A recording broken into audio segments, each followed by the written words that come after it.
वर करून जरा जोरात घोषणा द्या.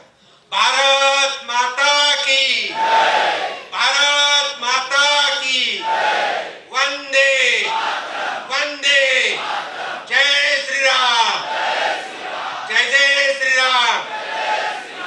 आज महायुतीच्या मेळाव्यासाठी आपल्या सर्वांना मार्गदर्शन करण्यासाठी व्यासपीठावर उपस्थित असलेले केंद्रातील ज्येष्ठ मंत्री तथा आरपीआयचे राष्ट्रीय अध्यक्ष माननीय रामदास आठवले साहेब,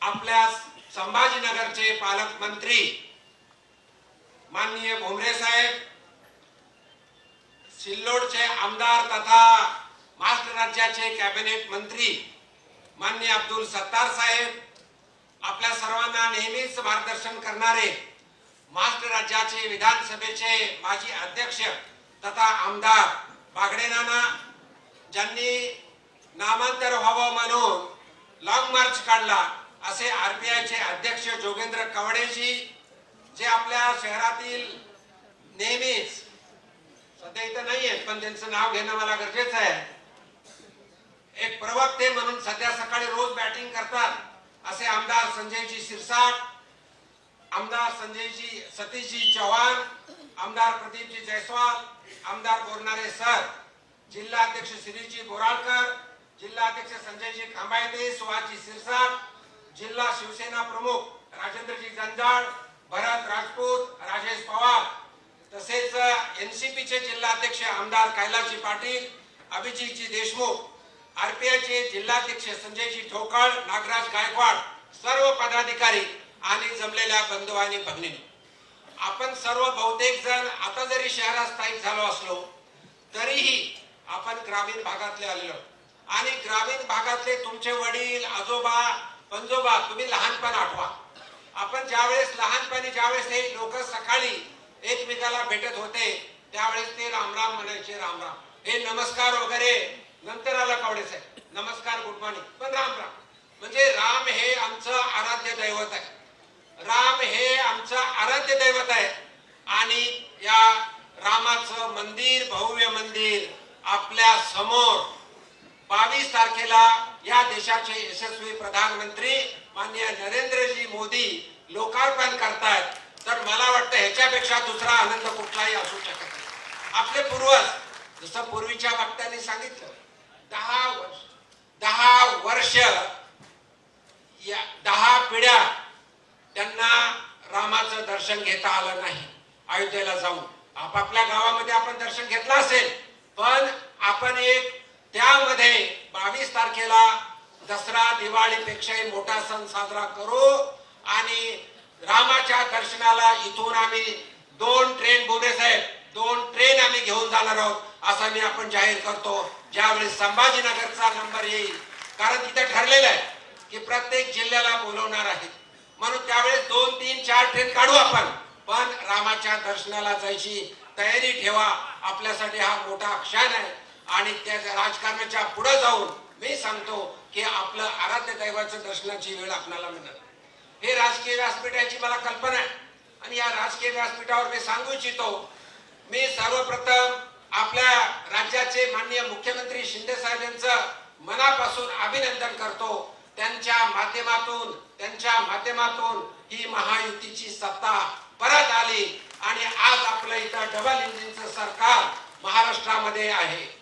त्याचबरोबर माननीय अजितदादा पवार सुद्धा यांचं सुद्धा मी अभिनंदन करून महायुतीला एक जोरदार साथ दिली आणि येणारा काळ हा महायुतीचाच असेल याच्या मनामध्ये कुणीही शंका घ्यायचं कारण नाहीये.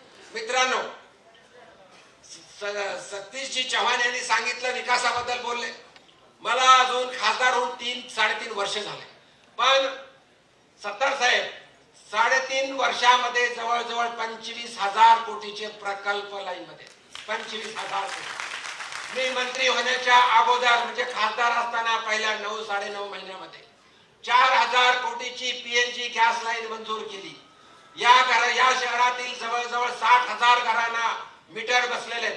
कालच गोदावरी नदीचं जाऊन दर्शन घेतलं आणि गोदावरीच्या खाली 60 फूट म्हणजे ड्रिल करून तो पाईप काढलेला आहे आणि लवकरच आमच्या भगिनी इथं बसल्या, महिलांचा गॅसचा प्रॉब्लेम सॉल्व्ह करून जसं पाईपलाईन पिण्याची पाण्याची तशीच आम्ही गॅस लाईन देणार आहोत. आणि हे संभाजीनगर शहर हे राज्यातलं 5वं शहर असेल जिथं ही गॅस लाईन आपण देत आहे.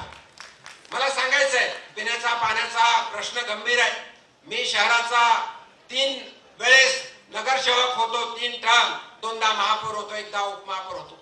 महापौर असताना मला आठवतंय की मनपा आपल्या दारी काढली होती, त्याच वेळेपासून प्रॉब्लेम होता. आणि पिण्याचा पाण्याचा प्रश्न माननीय देवेंद्रजी फडणवीस साहेब 1680 कोटी रुपये त्यांनी मंजूर केले होते. पण त्यासाठी कमी पडलेला आम्ही केंद्रातून अमृत 2च्या माध्यमातून 850 कोटी रुपये आम्ही मंजूर केले केंद्रातून, आणि ते आपण महाराष्ट्र शासनाला दिले सुद्धा. तसं पिण्याचा पाण्याचा प्रश्न सुटणार आहे मी सांगू इच्छितो. आणि त्यानंतर केंद्रामध्ये बैठक घेऊन परवा जर पाहिलं असेल 2 शहरं महाराष्ट्रातील आली होती, त्यांना 24 तास पाणी देऊ. त्यामध्ये संभाजीनगर होतं. तर तारा मॅडम ज्या आमच्या ऍडिशनल सेक्रेटरी युडीच्या, त्यांच्या बरोबर बैठक घेऊन आम्ही ते ह्या शहराला 24 तास पाणी कसं मिळेल, 35 लाख लोकसंख्याचं कसं मिळेल, पण त्याला 31 डिसेंबर 2024 येणार आहे. म्हणजे अजून 1 वर्ष जवळजवळ. त्याच्या अगोदर मला माहित आहे 8 दिवसाला पाणी मिळतं इथं. 8 दिवसाला पाणी मिळतं, ते 4 दिवसाला कसं होईल त्यासाठी आम्ही रिव्ह्यू मीटिंग घेतल्या. आणि लवकरात लवकर पुढच्या महिन्यापासून 50% म्हणजे दिवस, समजा 8 दिवस असेल तर 4 दिवसाला, 4 दिवस असेल तर 2 दिवसाला पाणी मिळण्याचं सुद्धा आमचं नियोजन झालेलं आहे. याशिवाय मी जास्त वेळ घेणार नाही, पण सांगू इच्छितो या शहरासाठी 1 मिनिटात सांगतो फक्त. इंटरनॅशनल कन्व्हेन्शन सेंटर 1200 कोटीचा प्रोजेक्ट मंजूर होतोय. एअरपोर्टसाठी 750 कोटी रुपये दिले, जे वर्षानुवर्ष प्रलंबित होते. लॉंग ब्रिज सेंद्रापासून ते वाळूज पर्यंत लॉंग ब्रिज, त्याच्यावर मेट्रो, ते सुद्धा आम्ही MSRDC ला दिलेलं आहे. त्याच्यातून ते मंजुरीसाठी टाकलेलं आहे.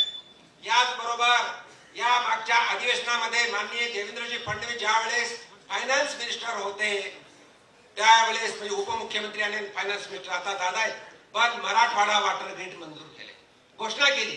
त्याच्या सुद्धा बैठका गजेंद्र शेखावत केंद्राच्या मंत्र्याबरोबर घेऊन 40,000 कोटीचा प्रकल्प, त्यातले 25,000 ग्रामीण भागासाठी आणि 15,000 शहरासाठी कसे मिळतील त्यासाठी आम्ही प्रयत्न करतोय. शहरामधून ज्या ज्या गोष्टी शक्य आहेत ते निधी आणायचा प्रयत्न करतोय. साहेब, देवगिरी किल्ल्याला साऊंड अँड लाईट शो मंजूर झालाय, मी पुढच्या महिन्यात त्याचं भूमिपूजन करतोय. घृष्णेश्वर मंदिराच्या समोर जे अहिल्या देवीचं कुंड आहे तिथं साऊंड अँड लाईट शो मंजूर होऊन पुढच्या महिन्यात आम्ही त्याचं उद्घाटन करतोय. त्याचबरोबर मी गुजरातला गेलो होतो. गुजरातला केडिया म्हणजे जिथं सरदार वल्लभभाई पटेलचा पुतळा आहे त्याच धर्तीवरती इथं ग्लो गार्डन आपण टीव्ही सेंटरला मंजूर केले 10 कोटीचं, त्याचं सुद्धा आम्ही पुढच्या महिन्यात भूमिपूजन करतोय. एकंदरीत बरेच प्रोजेक्ट मंजूर केलेत. मला एवढंच सांगायचं आहे, मला मंत्री होऊन अजून 3 वर्षे झालेले नाही, पण 25,000 कोटीचे प्रकल्प पाईपलाईन मध्ये आहेत आणि ते या शहराच्या आणि संभाजीनगरच्या विकासासाठी करतोय. नाना शेतकऱ्याचे प्रश्न आहेत. सी डॉपलर आपल्याकडे नाहीये, कुठंच नाहीये, हवामानाचा अंदाज येऊ शकत नाही. सी डॉपलर म्हैसमाळला मंजूर केलंय आणि त्यामुळे जवळजवळ 350 कोटी रुपये, 350 किलोमीटरचा अंदाज येईल आणि शेतकऱ्याला याचा फायदा होईल. त्याचबरोबर शेतकऱ्यासाठी अगदी माननीय भुमरे साहेब, अब्दुल सत्तार साहेब असताना त्यांनी ठराव दिला, त्यांनी 15 एकर जागा आम्हाला दिली. पंजाब नॅशनल बँकेच्या माध्यमातून आणि अब्दुल सत्तार साहेबांच्या सहकार्याने अग्रिकल्चर युनिव्हर्सिटी आम्हाला जागा मिळाली आणि एक फार्मर्स ट्रेनिंग सेंटर आणि रिसर्च सेंटर आम्ही इथं काढतो. हे सगळं करत असताना मला एकच विनंती करायची आहे, येणारा काळ हा आपणाला विकसित भारत बनवण्याचा काळ आहे. प्रधानमंत्री मोदी साहेबांच्या नेतृत्वामध्ये 2047 पर्यंत भारताला विकसित राष्ट्र बनवायचे. भारताची इकॉनॉमी जी 10व्या नंबरला होती ती माननीय मोदी साहेबांच्या नेतृत्वामध्ये ती आता 5व्या नंबरला आली. भारत विकसित राष्ट्र बनतोय. भारताचं तकदीर आणि तस्वीर माननीय मोदी साहेबांच्या नेतृत्वात बदलत आहे. असं असताना जे आपल्या बरोबर होते त्यांनी हिंदुत्व सोडलं आणि सत्तेच्या खुर्चीसाठी काँग्रेस बरोबर युती केली आणि आज परत ते इथं उभा राहण्याचा प्रयत्न करतायत. जसं भुमरे साहेबांनी विचारलं 20 वर्षामध्ये काय केलं, एखादं काम चांगलं दाखव शहरामध्ये आणि मगच त्यांना मत मागण्याचा अधिकार आहे असं मी त्यांना सांगू इच्छितो. मित्रांनो, आपल्या नेत्यांनी माननीय शिंदे साहेब असतील, आपले माननीय नेते देवेंद्रजी फडणवीस असतील, नेते अजितदादा असतील, या ठिकाणी घोषणा केली आहे 45 अब की बार 45 पार, म्हणजे आपल्याला 45 खासदार लोकसभेमध्ये निवडून आणायचे आणि लोकसभेच्या निवडणुकीनंतर देशाचे यशस्वी प्रधानमंत्री माननीय मोदी साहेब यांना तिसऱ्यांदा प्रधानमंत्री करायचं आहे आणि त्यासाठी आपली जागा, संभाजीनगरची जागा ही महायुतीला निवडून द्यायची आहे. हा आपल्या सर्वांचा निर्धार आहे आणि मला खात्री आहे ज्या तऱ्हेने माननीय मोदी साहेबांच्या नेतृत्वामध्ये महाराष्ट्र शासनाचं काम चालू आहे, केंद्र शासनाचं काम चालू आहे, म्हणून येणारा लोकसभेचा खासदार हा महायुतीचाच असेल, त्याच्यामध्ये कोणी शंका घेण्याचं काम नाही. पण जसं 45 जागा तर 45 48 का होऊ नये म्हणून तिन्ही नेत्यांना मी विनंती करणार आहे, माननीय मुख्यमंत्री, माननीय उपमुख्यमंत्री दोन्ही यांना विनंती करणार आहे की ते 45च्या जागी 48 या महाराष्ट्रातल्या जागा कशा निवडून येतील त्यासाठी आपण प्रयत्न करण्याची गरज आहे. एक एक जागा महत्वाची आहे, म्हणून अब की बार 45 पार पेक्षा अब की बार 48 पार हा नारा आपण दिला पाहिजे आणि येणाऱ्या काळामध्ये हा भारत देशाचा मान सन्मान जसा जगामध्ये वाढला तर त्याच धर्तीवरती आपण सुद्धा आपली एक रिस्पॉन्सिबिलिटी म्हणून आपण सर्व कार्यकर्त्यांनी कामाला लागायचं आहे.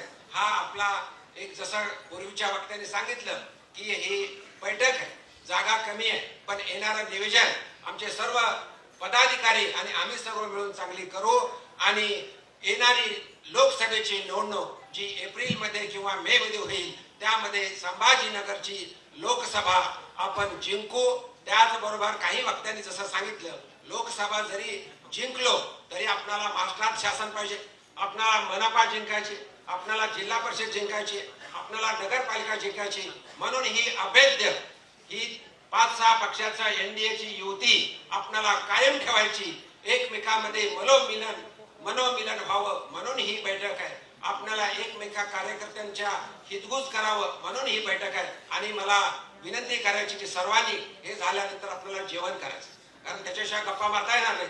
सर्वांना जेवण करून जायचं एवढं या प्रसंगी बोलतो आणि परत एकदा आपल्या सर्वांच्या माध्यमातून संभाजीनगरची जागा लोकसभा या आपल्याला जिंकून माननीय प्रधानमंत्री मोदी साहेबांच्या नेतृत्वात जो नारा दिलेला आहे अब की बार 400 पार, म्हणजे अब की बार म्हणा ना, अब की बार, तर आपल्याला कमीत कमी लोकसभेमध्ये माननीय आठवले साहेब आपल्याला 400 जागा निवडून आणायच्या आणि येणारा हा माननीय आपले प्रधानमंत्री तिसऱ्यांदा टर्म मध्ये 400च्या वर लोकसभेत सदस्य राहतील एवढीच मी अपेक्षा करतो आणि मी माझ्या वाणीला विराम देतो. धन्यवाद. जय हिंद, जय महाराष्ट्र. देश विदेशातील प्रत्येक घडामोडींचे लाईव्ह अपडेट मिळवण्यासाठी आता साम टीव्हीच्या सर्व सोशल मीडिया प्लॅटफॉर्मला लाईक, फॉलो आणि सबस्क्राईब करा. तसंच सर्व नोटिफिकेशनसाठी बेल आयकॉन प्रेस करायला विसरू नका.